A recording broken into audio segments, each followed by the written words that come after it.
Hello and welcome to the 2025 NCAA Division III Women's Tennis Selection Show.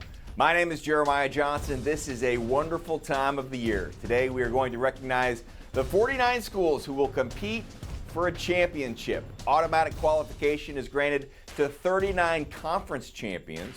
The remaining 10 schools will be selected from true independents, schools from conferences that do not have an automatic bid for their champion, and teams in conferences with an automatic bid that did not win their AQ. Teams are geographically paired whenever possible. First, second, and third round matches will be held this weekend. Claremont Mudscripts in Claremont, California will host the team championship finals, which will be held May 19th through the 22nd.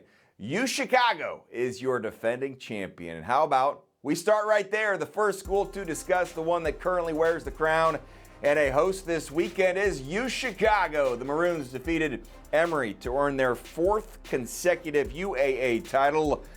UChicago won the ITA Indoor National Championships earlier this spring. They're led by freshman Clara Zoe, who ended the regular season with a 22-2 record in singles play. As a team, they are on a 15-match win streak heading in to the NCAA tournament. The Cardinals of North Central earned their fifth consecutive College Conference of Illinois and Wisconsin automatic bid.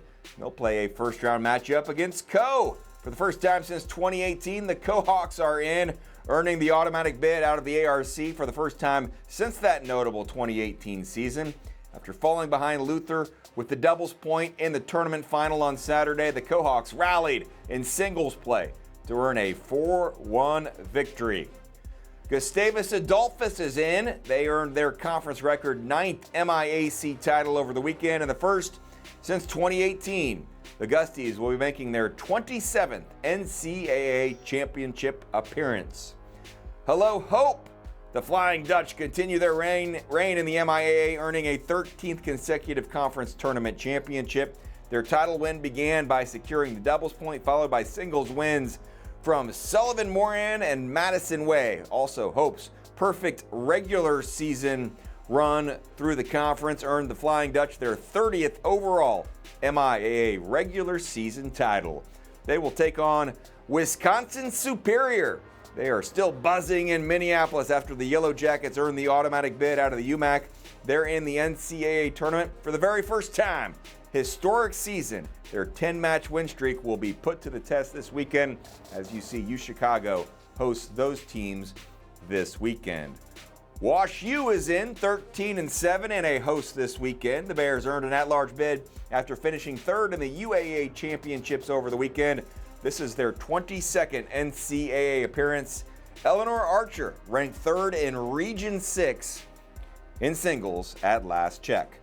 Grinnell gets a trip to St. Louis after cruising through the Midwest Conference regular season. The Pioneers also wrapped up an easy tournament championship en route to their fifth straight NCAA tournament spot. It'll be their 14th time in the championships in school history. Wisconsin Whitewater is in the Wisconsin Intercollegiate Athletic Conference AQ. 14-8 is their record. No stranger to tournament success. This is their 17th consecutive team title. Congratulations to Kenyon. The Owls make it a three-peat. Backed up their regular season title by winning their 18th all-time NCAC tournament championship. It was a clean sweep over second-seeded Denison to earn the crown. This will mark Kenyon's 25th NCAA tournament appearance. The Owls are in search of a fourth national title in program history. Sewanee is eager to participate in this great event for a 31st time. The Southern Athletic Association automatic qualifier, 15-5, earning a first-round match against 10-7 Transylvania. Fifth straight NCAA appearance for Transy after a 4-0 win against Earlham on Sunday. For the third year in a row, Catherine Taylor selected as the conference's Women's Tennis Athlete of the Year and the coach, Bill Carey, Conference Coach of the Year. Bottom left-hand portion of the bracket now. Congratulations to Claremont Mudscripts, sights set on another championship run. They hoisted the trophy in 2018, 2022, and 2023. Seniors Alicia Chulani and Ella Brissett have two national titles to their credit. They are trying for a third, and they will start that feat against the winner of a first-round match that features Colby Sawyer. The automatic qualifier Out of the GNAC, Colby Sawyer will face the Skyline Conference champion, Farmingdale State. This is their 7th NCAA appearance, hoping this is the year they win their first match in the NCAAs. Amherst is in 12-7, and they are host for this grouping. So worth noting that star on the screen. Amherst will host all of the teams you see on the screen right now. The Mammoths an at-large selection after falling to Middlebury in the NESCAC semis. Keep an eye on the doubles duo of Lily Dunchis and senior Delilah Friedman. They earned a 6-2 win at number 1 doubles against Middlebury and have paired up to win 18 times this season.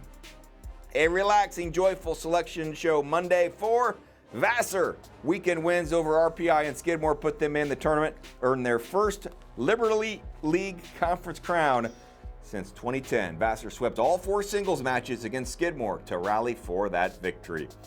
Hunter is the final school to show you that will be headed to Amherst this weekend. This is their 9th time in the championships. They have a 7-6 record. A good Monday to Middlebury. For the first time in program history, Middlebury captured the NESCAC tournament title, downing Wesleyan 4-1. It's the 4th time these two teams have faced off in the title match, 3rd in the last 4 years, but it was the Panthers who held on for this AQ spot. Middlebury has a bye into the 2nd round and will host each of the next 6 schools that I will announce that you see here. SUNY New Paltz is in 12-7. The SUNYAC automatic qualifier, 8th time in the championships. I wanted to share this quote from senior captain Isabel Vanderveen after the league title win. She said, "I'm so grateful to get to be a part of something so amazing, so proud of everyone on this team. We've all worked so hard this past year for this moment, and I'm happy we got to experience it together. Love those championship moments." Albright, the MAC Commonwealth champ, makes its first NCAA appearance. Actually, they made their first in 2024. Now they can say back-to-back. The Lions mean business. Look at that record. Completed the regular season 15-0, unblemished in Commonwealth play. The playoffs no different, as the Lions did not drop a single court, ending the 2025 Commonwealth Championships, outscoring opponents 8-0, and again 17-0 entering the championships. Johns Hopkins is in and eagerly anticipating a first-round match and trip to Middlebury. The Blue Jays in with an at-large bid, wrapped up the regular season with a pair of home wins to improve to 12-7 heading into the tournament. Leslie is in 10-4, North Atlantic Conference AQ. Leslie is led by Conference Player of the Year, Mary Osucha. Babson, 14-6, advanced to the NEWMAC Finals for the 7th straight year. And despite falling to MIT, they are in. Olivia Soffer, 6-0 in the postseason at number 1 singles, while Mattia Cristiani improved to 8-0 all-time in the postseason at number 2 singles. UMass Boston is in 14-2, the Little East AQ. This spot wrapped up in the fall. They did pick up a 7-2 victory against Simmons in an April 25th tune-up match. No time to stop, even though we are halfway home. Taking a look at the right side of the bracket, these are exciting times for Emory. The Eagles advanced to their 37th consecutive UAA championship match after defeating Carnegie Mellon in the semifinals. Emory has appeared in the championship match in each season since its inception in 1988. Despite a loss to UChicago there, this storied program earns the at-large bid and begins its postseason journey in search of a 9th NCAA title. How about Asbury? 13-4 for the first time in program history in year 1 at the D3 level. The Eagles are in the NCAA championships. They're led by freshman Catherine Nova, who went 15-0 in number 1 singles matches without dropping a single set all season to earn Collegiate Conference of the South Rookie of the Year honors. They knocked off the top seed Piedmont University to earn this automatic berth in the field. North Carolina Wesleyan is in 9-6, USA South Athletic Conference automatic qualifier, 3rd straight. And how about the quote from Coach Albie Bryce after a 4-0 win against Southern Virginia? He said, "This group has shown so much heart and determination to come out and perform the way we did at this stage. Says a lot about their preparation and competitive spirit. I'm proud of the team, excited to see what we can do at the next level." The next level is here. And in this grouping, Washington and Lee is a host. 22nd straight season, Washington and Lee's team hoisted the ODAC Championship trophy following a 4-0 win against Averett. With their win, The Generals earned the ODAC's automatic bid to the championship. Swarthmore is in. What a season for the Garnet. Swarthmore claimed its first centennial title since 2006. The championship tied them with that same 2006 squad for most wins in program history with 16. Led this postseason by Centennial Tournament Most Valuable Player, Natalie Williams. And we say hello to Penn State Harrisburg, 15-7 United East Conference AQ. Third ever NCAA appearance, second straight conference crown. And shout out to Brianna DeSantis, named the United East Championship Tournament Most Valuable Player. Bowdoin is in 15-5, 18th time in the championships, and at large after a semifinal loss to Wesleyan in the NESCAC tournament. They do get to host. You see that star on the screen.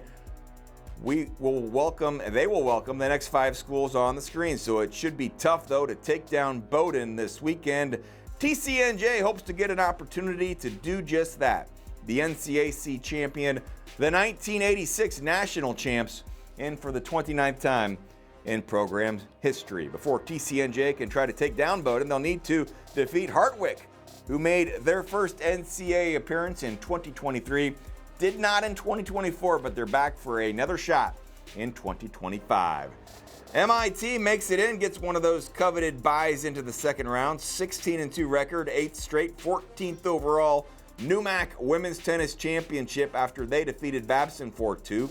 Sophomore Anastasia Sametz clinched both semifinal and championship matches from the number 6 singles position, and she was named the tournament's most outstanding player.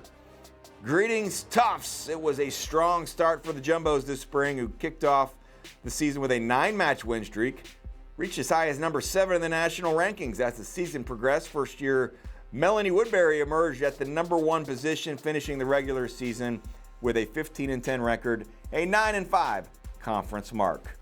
Tufts will take on Nichols. Conference of New England automatic qualifier clinched this spot by winning the league championship in the fall. In that event, Charis Vogler was named Most Valuable Player. Moving on, another school with a bye into the second round is Wesleyan, Connecticut. Despite falling short in the championship match, they advanced to their 6th straight NESCAC title match when they defeated a team we just discussed, Bowdoin, in the semifinals. Sarah Youngberg, the nail in the clinching match of that one. Jackie Soloveychek is 12-3 this season at number 1 singles.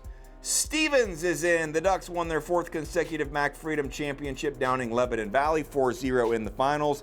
Gigi Arenas named the MAC Freedom Most Valuable Player. She went 3-0 across the semifinals against FDU, Florham, and the finals against Lebanon Valley. Senior Emma Eguia earned her 50th career win this season, a year after claiming the MAC Freedom Tournament Most Valuable Player. It will be Stevens versus Scranton in a first-round match, the Landmark Conference AQ, their 5th appearance, first since 2018. Sophomore Giselle Falzone named the Landmark Championship MVP. Carnegie Mellon is in. We should note they are a host institution for this grouping.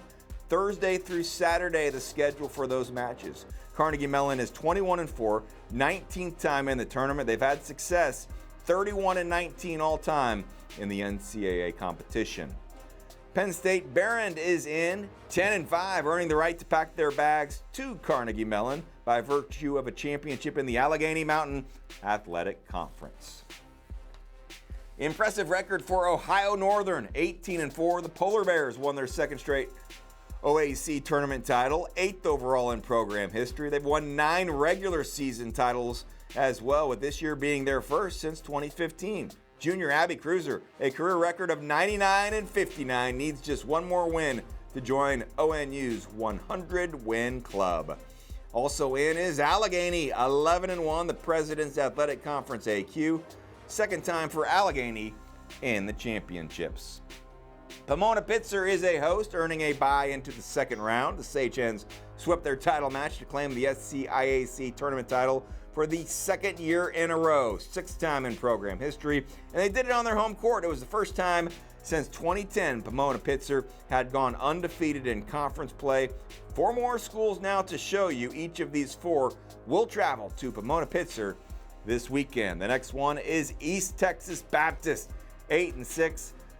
American Southwest Conference AQ, just the second appearance in program history, the other coming in 2017. It'll be the 8th appearance for Edgewood. 15-7 is their record here thanks to an automatic qualification from the Northern Athletics Collegiate Conference. 2 more schools to show you. How about Trinity, Texas? 20-4. The Tigers blanked Colorado College 4-0 to win the SCAC title, the 27th time in program history. 4 tournament wins in a row. Head coach Drew Cohn has orchestrated this remarkable streak of championship wins, 4 in his 5 seasons as coach. A tough schedule has Trinity prepared for this experience, having played top teams like Tufts, UChicago, and Wash U recently. Whitman is in 22-3, third straight NWC title for the Blues, the clincher, a 4-1 victory over Pacific, and keep an eye on Cassidy Binder, the #1 singles player for Whitman. So that is your field for the 2025 NCAA Division III Women's Tennis Team Championship. Again, every school mentioned today has a goal of traveling to Claremont Mudscripts for the team championship finals. That will be held May 19th through the 22nd. We should note student athletes selected to the individual championships will be announced on Wednesday, May 7th. My name is Jeremiah Johnson. I thank you so much for watching, and best of luck in the championships.